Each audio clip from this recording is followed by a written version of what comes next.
All right. So hello, everyone. My name is Peter Corbellion. I'm the co-founder of Plus 5XP. Lately, we've been just having students, a lot of them coming up to us and asking, how do I get a job? How are we supposed to deal with this situation with COVID-19? And I was thinking, how about I interview some of the people in the job, in the market and who are working and see what they would do if they were brought back in time to where they didn't have contacts, they didn't have salaries, they didn't have savings, and what they would do at 25 years old. So with that said, I'm going to introduce Ian. He works at EY as a senior manager of advisory services for IT. And I think this would be a great opportunity for you guys to understand and what kind of tactics that could be used. So I just brought up the scope roughly, right? So if you were to go back in time, to 25-year-old with no savings, no connections, weak LinkedIn, but you still had everything that you had in experience purposes, what would you do in today's world and to get that job, whether it be, a different city, different, industry, whatever, but, what kind of tactics would you use in more of a step-by-step basis? So, the viewers can have more of a roadmap. It would be a great opportunity. All right. So thank you so much for having me. And if I had to pick a few things, one I would say is definitely, regardless of the current circumstances, is whenever you're on the job hunt, stay positive. And I know that's tough, especially when you've been, hammering away at resumes, and it's taking a long time, and particularly in this situation. What I would say is, first off, don't give up, stay positive. A lot of the projects that we're on that have either hit delays or snags due to this situation, the projects have not actually been canceled. They're just, most of them are delayed, and ultimately the work is still there. So while you might hear people talking about hiring freezes and all that, one, that's true in some industries, but there's still a lot of people out there that are hiring. Right. So speaking of that, do you know any industries, vaguely, you don't have to give clients per se, but some industries that are be interested that are hiring or, probably coming out of this in the near future? Yeah. Well, the tech space for sure, right? Yes. I mean, with if you're looking at the trends of where things are going, everything is going digital now, right? I don't know if you saw that meme on LinkedIn, right? Who's responsible for your company's digital move? Was it the CEO, CIO, or COVID, right? Right, exactly. So everyone's kind of been pushed off this digital edge. So yeah, if you can ramp up, I would say if you're looking to upskill yourself as well, tech would be the place to go. Right. So speaking of that, what kind of skills do you think would be beneficial for some of these students to learn if they didn't have those tech skills? So I'll speak more about some of the stuff that I know or that I've seen. So Sure. One, for instance, so I'm less technical, let's say a bit more business focused. So one thing that we're seeing is a lot of RPA, so robotics process automation. So this is, how do you make manual processes more efficient? And so there's a bunch of softwares that are out there that you can learn. And if you're someone who's more inclined on, let's say, more the business process side or maybe even consulting, then of course I always have to plug SAP, which is what I do. And I was just on a call last week, and the host of the call was saying there's the amount of companies that need to upgrade their systems in the coming years. There's going to be much more work than there will be supply. So right. If you're looking for some area to upskill, I would say, RPA, SAP, anything really technology related. Okay. So that's an interesting thought process. So even to elaborate more on that is, just to probably go into it, processes are going to be changing as well, right? So a lot of the processes were out of date. No one really felt the pain because, the technology pain wasn't really there at the time. But now COVID-19 just kind of took all those processes and crap, and they're done. So Yep. You probably, are probably suggesting some students to look at, process management, probably project management to kind of couple that to make sure the project can go a little further into it. Anything else, do you think? Yeah, absolutely. And I think this is where also, and this is whether you have a job or not, to be honest, would be really the entrepreneurship path, which I know some people tend to be nervous about, or, it's not safe. Well, right now, especially if you're someone who, let's say who is more technical, who can code, build something, right? Look at where the trends are going, what's happening in the world, right? There's certainly going to be a pre-COVID and post-COVID world.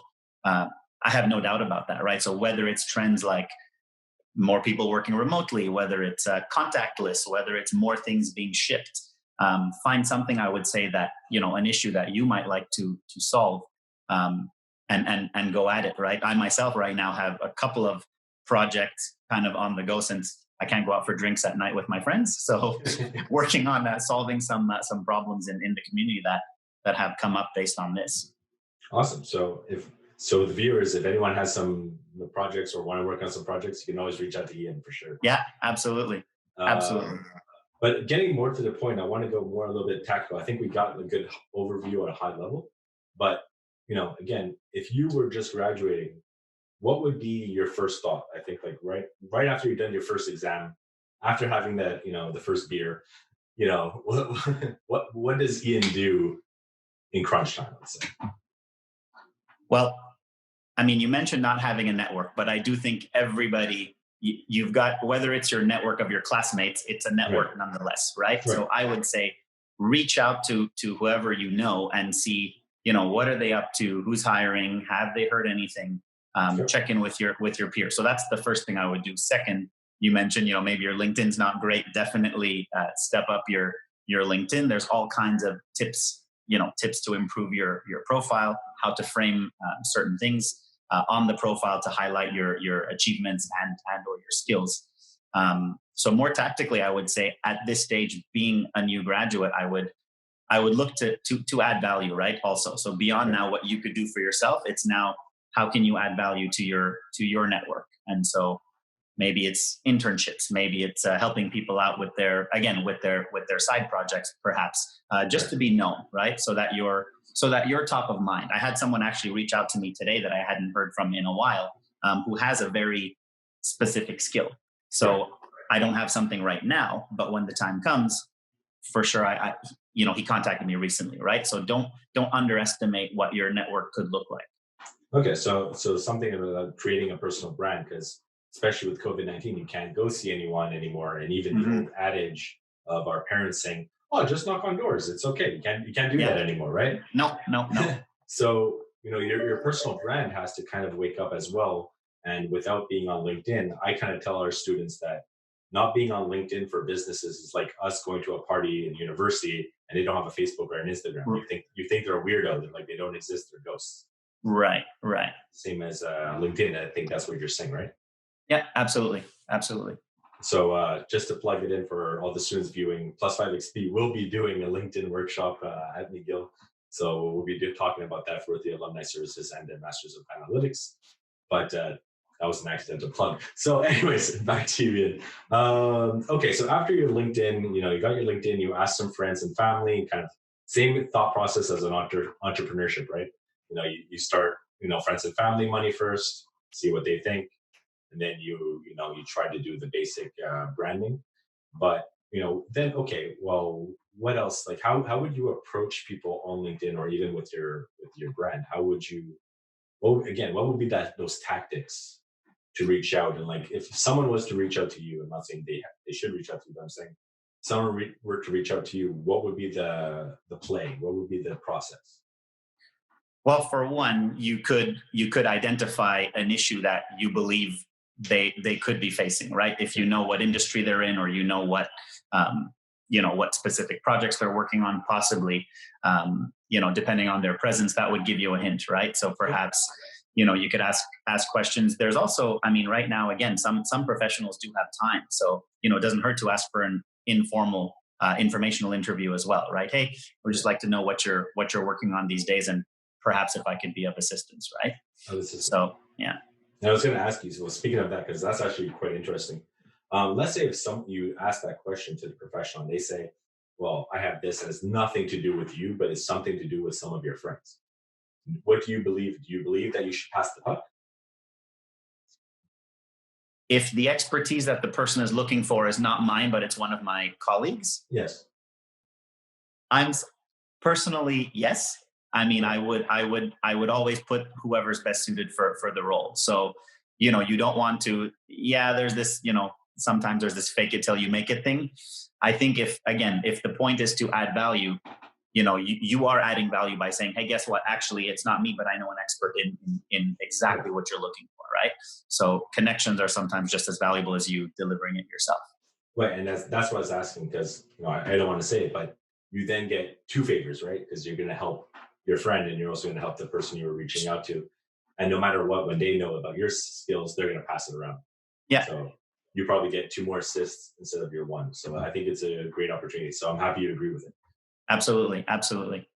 Yeah, Um, Other than that, and okay, sorry, go. I would say also one of the things, and I know I keep coming back to this, but it's because especially let's say as a recent grad, and again, most of us now with our activities being curtailed, there's no sports, there's, so really now there's time, and I would say one of the things, and I can pretty much assure you when all this is done and we're hiring again, I mean, one of the questions I'm going to ask is definitely going to be, what were you doing during COVID, right? And Right, of course. I would hope that, of course, take care of yourself, take care of your mental health, make sure you're safe and all this. But beyond that, I would hope that, you weren't sitting on the couch eating Doritos the whole time, right? So Right. the expectation is that you're doing something to enrich yourself or to enrich your community or others. But with that said, what's your favorite Doritos? What's my favorite Dorito? Ooh, I like Real that questions now. The real questions. that barbecue mesquite one, the one that's a bit sweet and spicy. Oh, okay. Okay. Yeah. Jalapeno cheddar for me. So just Oh yeah. Okay, that's a good one too. yeah. Okay. So you're saying, okay, so we add value. Make sure you pass the puck if it's not for you. Learn some skills. Even volunteering. Any other ideas that you have if you were back in 25? Yeah, I'm trying to put myself back in those shoes, right? And I was fortunate in that I had a lot of, well, I guess this is one thing. I've always throughout my career had a lot of stellar mentors. Okay. So this could be a time where if you don't have an official mentor, then perhaps, when you reach out for advice, see if some of these people can take you under their wing, right? So um, when I was searching, that's it. I would reach out to the people that I knew to see what was going on, right? So again, it's not much more than keeping your ear to the ground, seeing, keeping yourself out there, being top of mind, and ensuring that you're adding value. I think really beyond that, if you're doing that, you're already doing a fantastic job. Awesome. So I was going to actually ask you next. Can you please have three takeaways? But you just did it, so you kind of ruined my question.